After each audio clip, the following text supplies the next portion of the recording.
Good morning, everybody, and thank you so much for coming to this workshop. I know you had a lot of choices today. We're glad that you're here. The title of our workshop is Less is More, Developing Your Faculty to Implement the New High-Value Cost-Conscious Care Curriculum.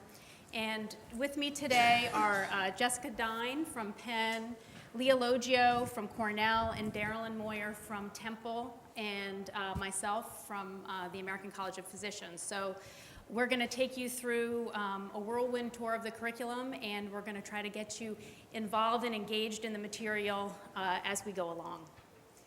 So faculty development on this topic is kind of like herding cats to bend the cost curve. You can see in this cartoon, we're very far from having a patient say, I can't afford that diagnosis, do you have a cheaper one? But we all agree that we've got to do something about these rising healthcare costs. So a bunch of us got together and came up with these series of 10 modules that we're going to share with you today. So the goals of the workshop this morning are, number one, we want to introduce you to the content and structure. We're going to brainstorm together to try to identify where you feel like this could fit into your already incredibly crowded curriculum. Also focus on the interactive learning component of the curriculum to try to make it really come alive and engage the learners and the faculty at your institution. And finally, we're going to share with you some really interesting needs assessment data that came from practicing physicians on these topics, some initial feedback and preliminary feedback from residents who have done some of the modules, and then our plans for measuring the effectiveness of the curriculum in the future. So I'm doing the overview now. Leah's going to take you through strategies for teaching small groups, and you're actually going to practice some of the small group exercises in the curriculum. And then Jessica's going to take you through the needs assessment and some of the data in our evaluation plan. Darylyn's going to walk you through a sample module and then talk about potential barriers and brainstorm about potential barriers and ways to overcome the barriers to teaching this content, and then we'll end with a wrap-up. So this is the question everyone's asking. Why did we take the time to develop this curriculum? And really, it's because healthcare expenses are growing in this country at an unsustainable rate, and we're about to go off the fiscal cliff, and we've got to do something to try to decrease the increase in expenditures in this area. It's been estimated that about 30% of these expenditures, or $765 billion, are being spent right now on unnecessary medical services. And of that, 70% of that $765 billion is under the control of practicing physicians. So, the buck really stops with us, and we got to start walking the talk here. The American College of Physicians Professionalism Charter, and I think probably everybody here in this room agrees that it's really part of our professional responsibility to use these limited resources judiciously. And we've got to figure out how to do that and how to train the doctors of the future to do that as well. So currently, residents receive little or no training on appropriate resource utilization, and they rarely get feedback on their specific resource utilization and how it impacts both the cost of care and the quality of care that they're providing. So we're hoping that this curriculum will help answer some of these issues.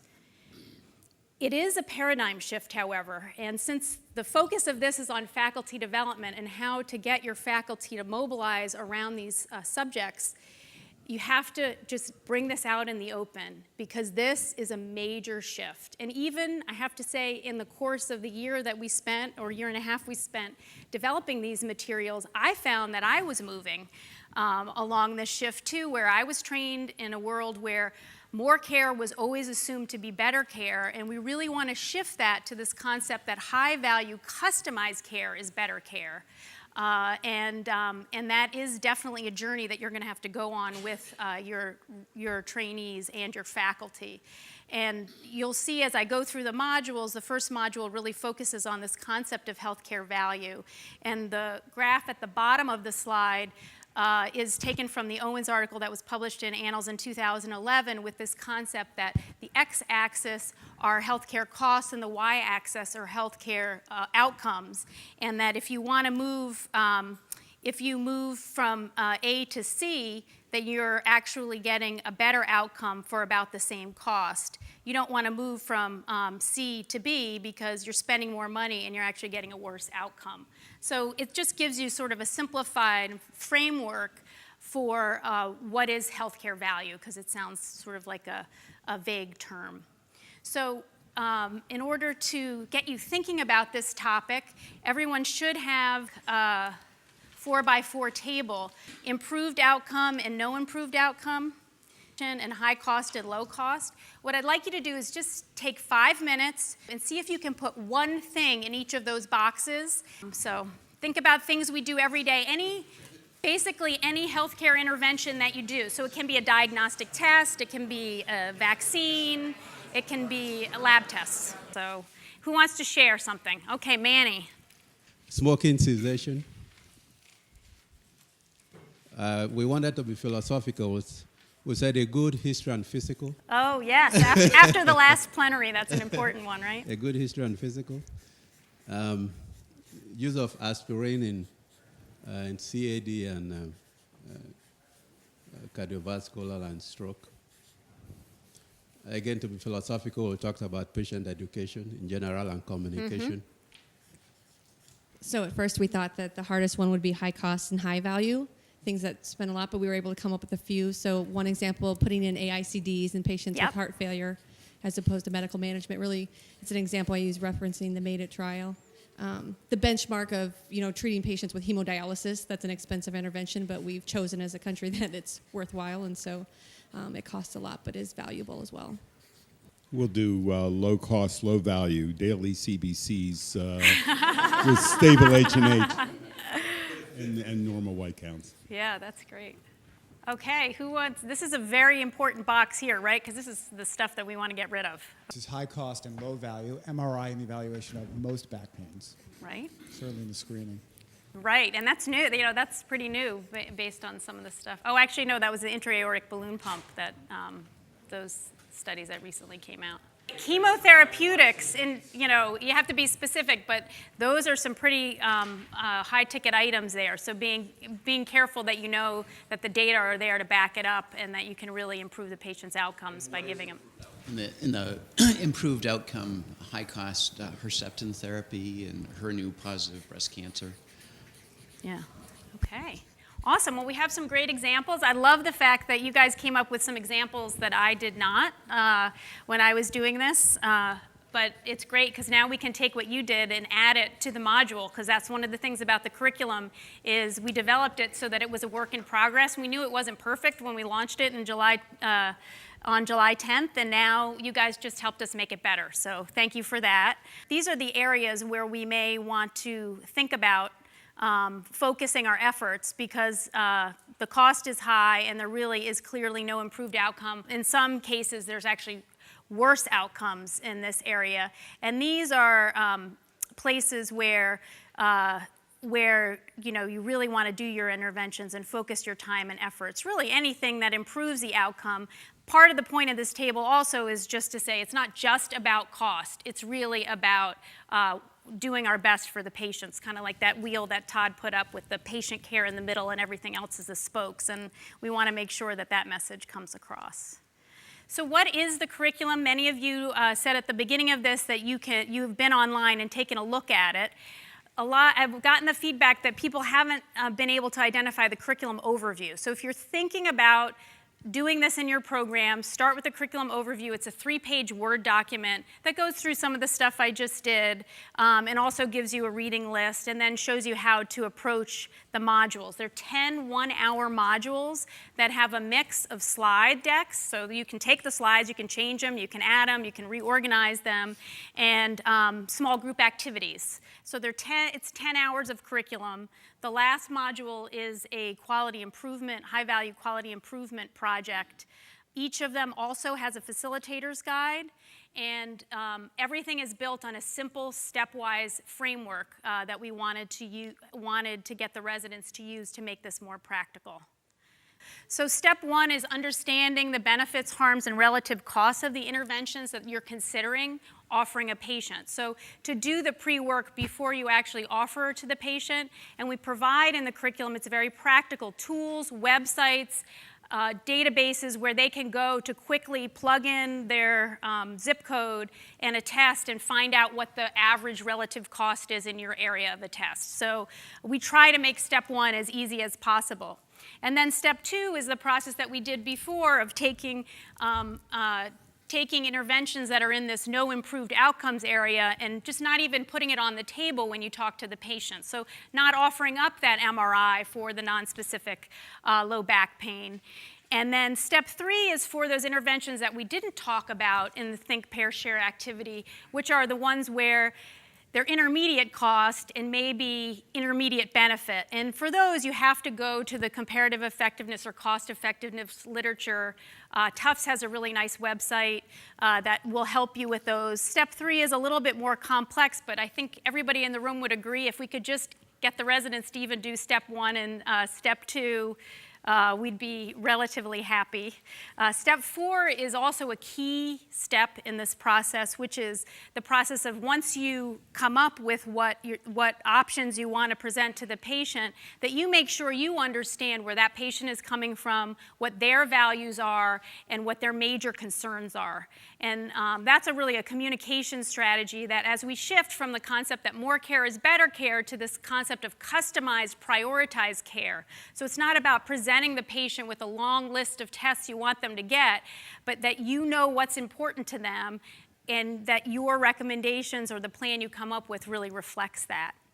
Step five is a systems-based practice step, which is reflected in our quality improvement project, the high-value quality improvement project at the end, where we want our learners to work within the system to identify opportunities to improve outcomes, minimize harms, and reduce healthcare waste. Then these are the 10 modules. So this is by no means comprehensive. Like we said, we needed to launch something and we wanted to do a start and a basics.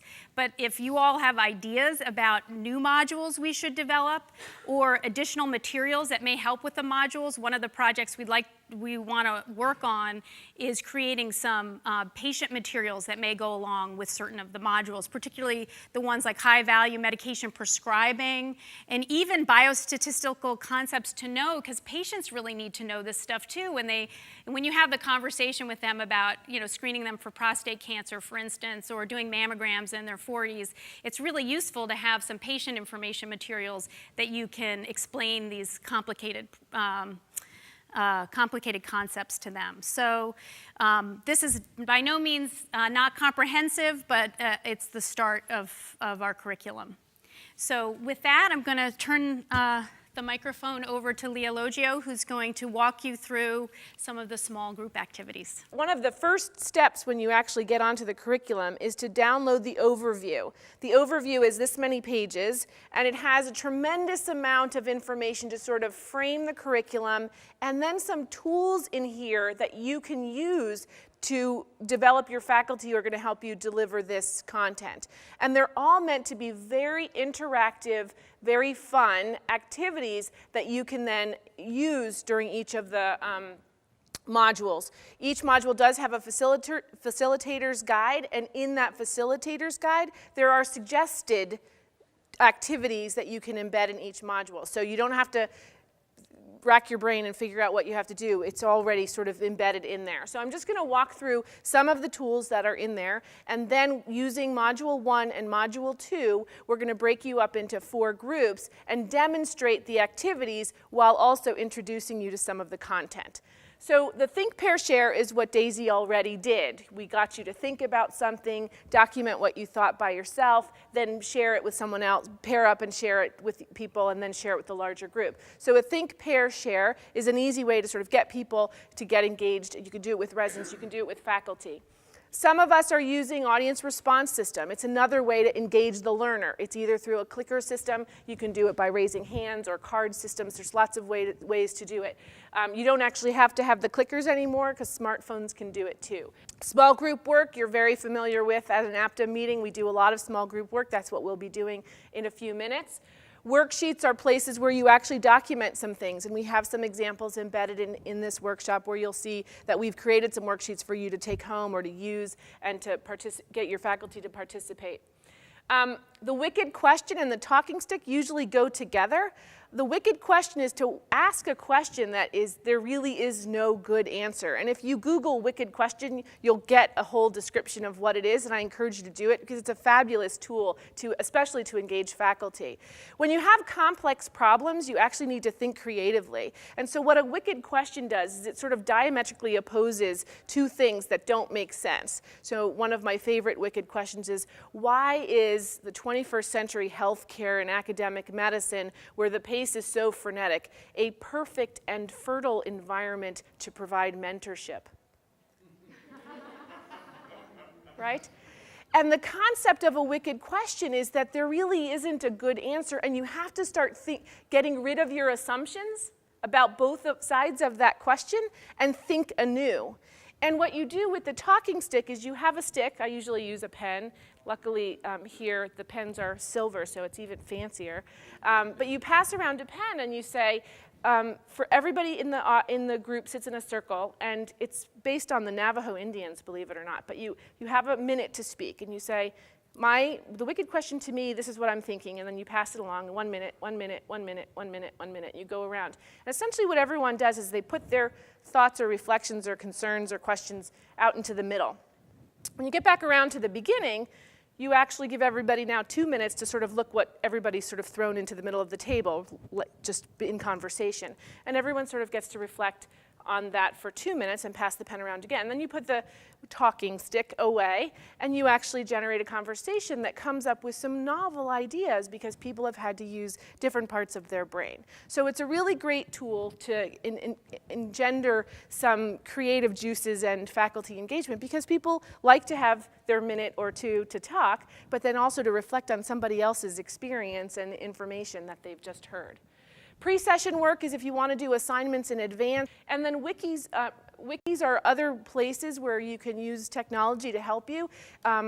People can document their thoughts. It's kind of like Facebook, which I don't do. But people tell you what you think, and then somebody responds to it, and then somebody else responds to it. And it's a way to sort of pull people together and think about various things. So I'm going to remind you about the 5-step framework that Daisy just talked about. You have to weigh the various costs and benefits and understand the harms. Then you have to sort of eliminate the stuff that you really don't think is going to add any value at all. You try to choose the things that are going to add value to your patient care. You want to customize it by going back to the patient, figure out what the patient's preferences are. Don't offer surgery if they're really not interested in surgery. And then identify system-wide ways to eliminate. So this 5 plus 2 and plus 2, each of the modules ends with 2 things that you're going to start doing and 2 things that you're going to stop doing. So at the end of each talk, you actually have this framework of 5. You're going to go through the steps, and then 2 things you're going to start doing and 2 things you're going to stop doing. So how we're going to do this is group 1 is going to be right here, the first 3 rows. Group 2 is going to be the back 3 rows. Group 3 is going to be the back 3 rows on that side. And group 4 is going to be the front 3 rows. Did I do that right? OK, just checking. And what we'll do is we'll come as the facilitators. We'll have you sort of sit in a group, and we'll actually introduce you to, in groups 1 and 2, you're actually going to get introduced to the module 1 and some of the tasks or activities that we described, the worksheet and the small group work. In 3 and 4, we're going to introduce you to the module 2, and we're going to use the wicked question in the 3 group, and we're going to do small group work and the worksheet in the 4 group. I'm going to switch gears just a little bit and tell you about some of the feedback that we've received about the curriculum. And just as I'd love to, you already gave us some feedback in the small groups today, and if you have any additional feedback as you implement this, feel free to contact any of us. We would love to hear from you. So most of you in the room have already access to curriculum, and approximately 1,200 individuals have as well. We were happily surprised to see that a good number, approximately 16% of them, have been trainees, which is wonderful that they're interested in this topic as well. We plan to formally survey everyone who's accessed this curriculum, so please answer.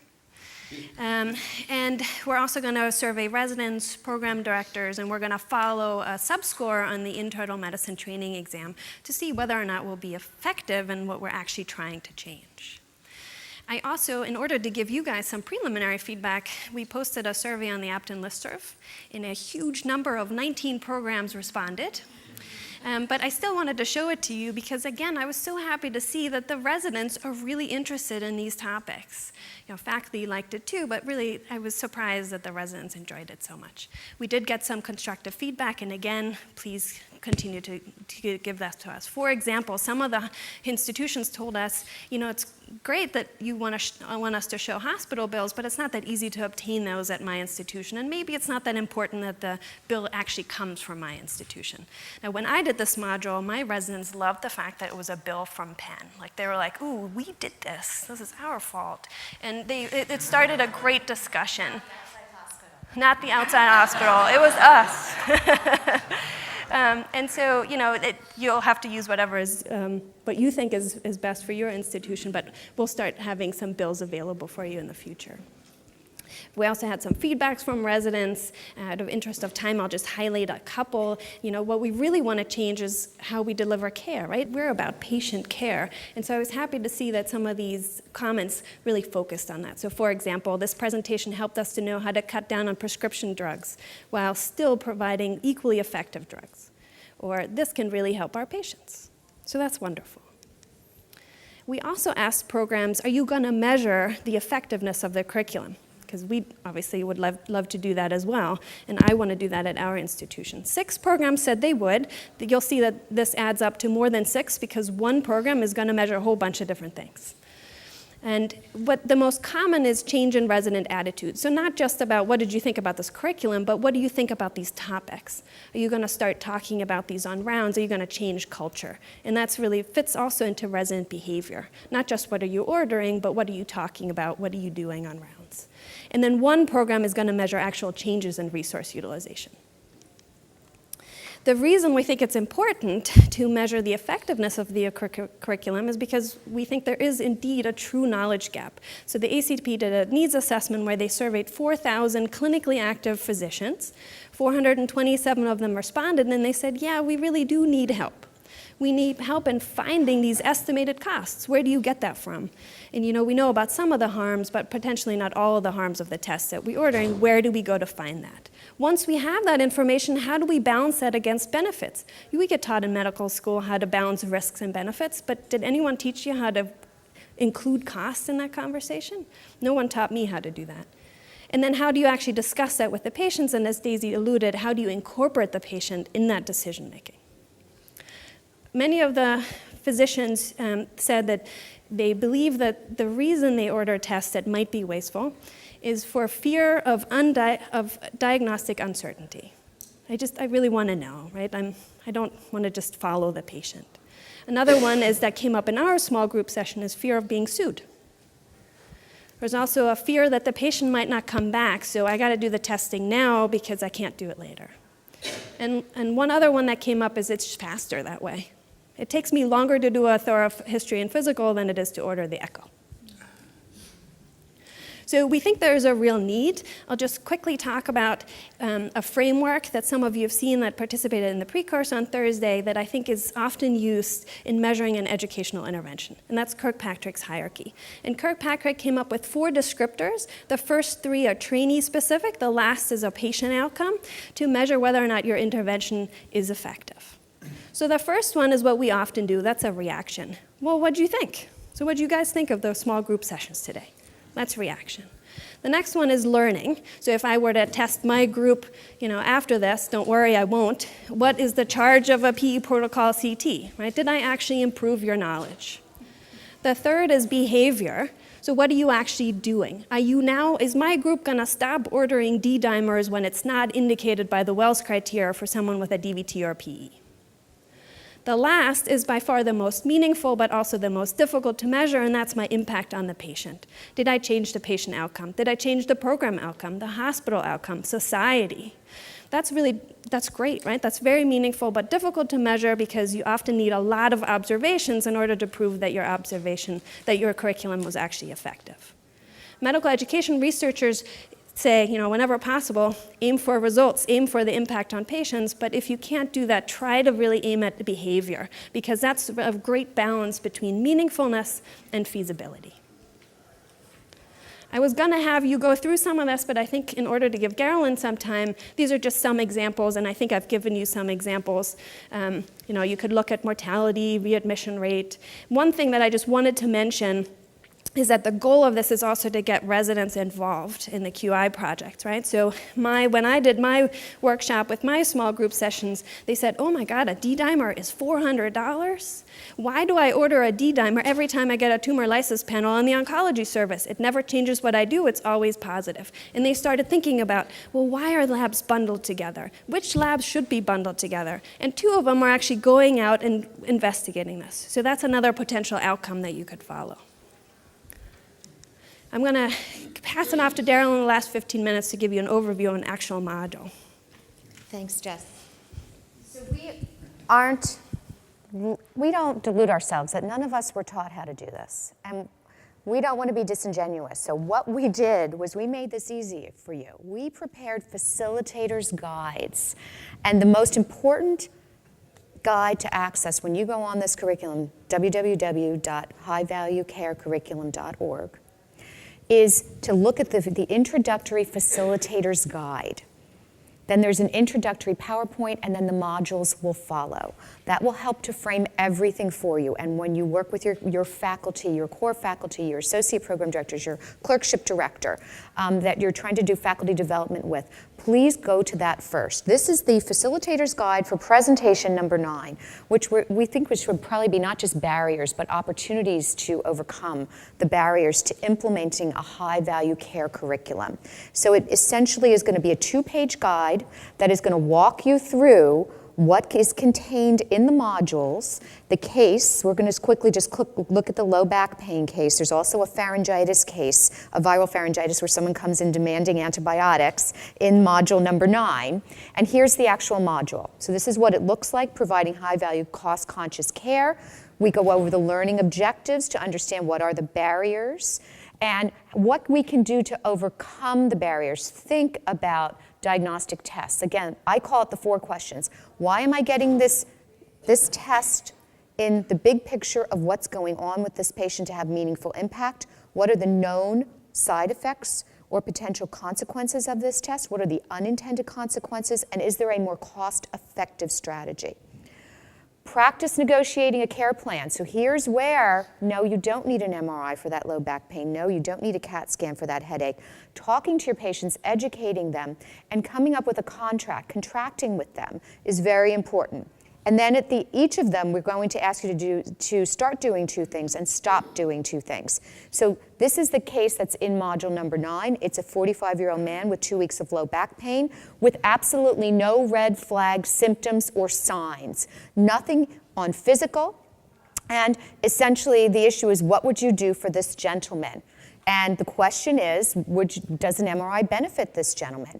And what we go on to talk about are the consensus guidelines for low back pain, one of the rare circumstances where all these societies came together and actually had consensus about this type of back pain, needing medical therapy and watchful waiting while contracting with the patient to follow up, call if any of these other signs or symptoms develop. So we walk you through this module, and you can walk your learners through this.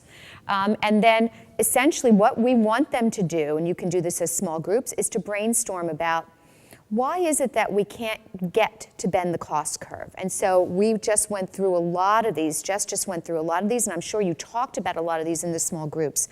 So asking them to come up with a group, the lack of consensus guidelines or lack of familiarity, of course, the charges and the costs, whatever you can get at. Most of us can get at the charges, but we don't know the real costs. Defensive medicine, the time pressure. You have to do something. Why aren't you doing something with this patient? Why aren't you calling a cardiology consult? Why aren't you doing this? That you don't get paid for that dwell, reflection, tincture of time as things unfold. You get paid to do things.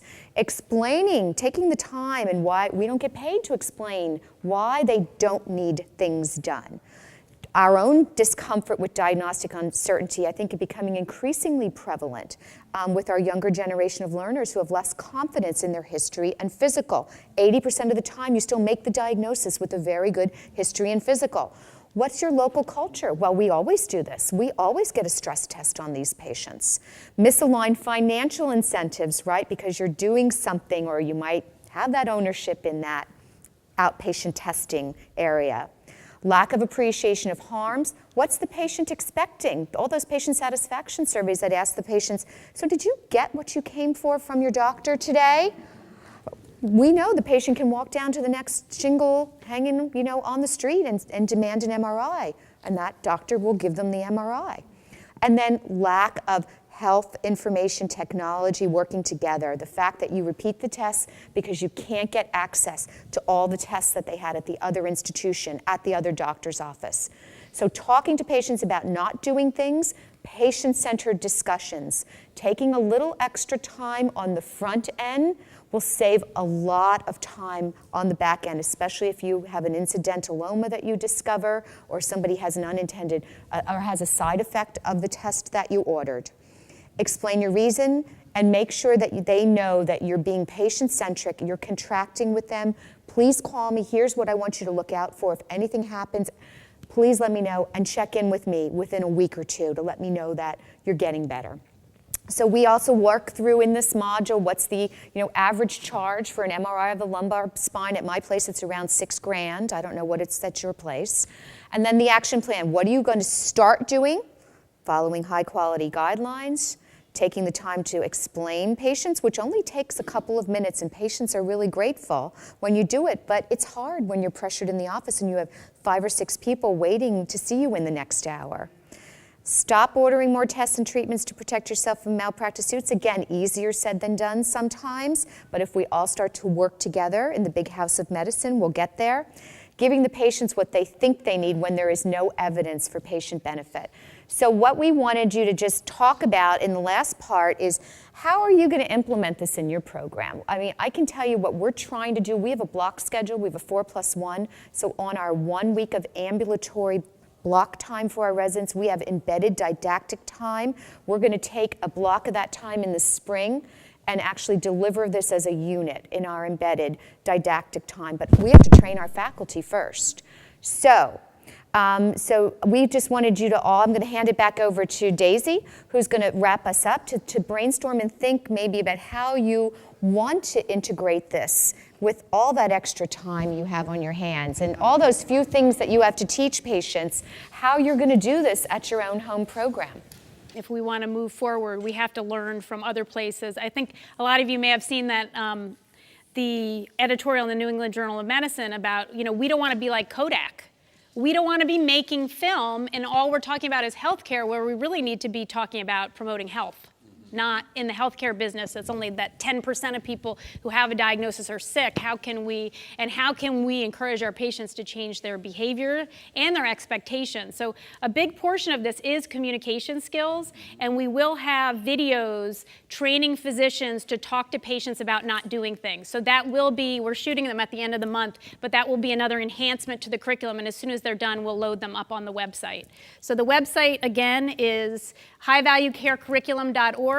And any feedback, ideas you have, research ideas, please email me. It's dsmith@acponline.org. Thank you so much for your attention.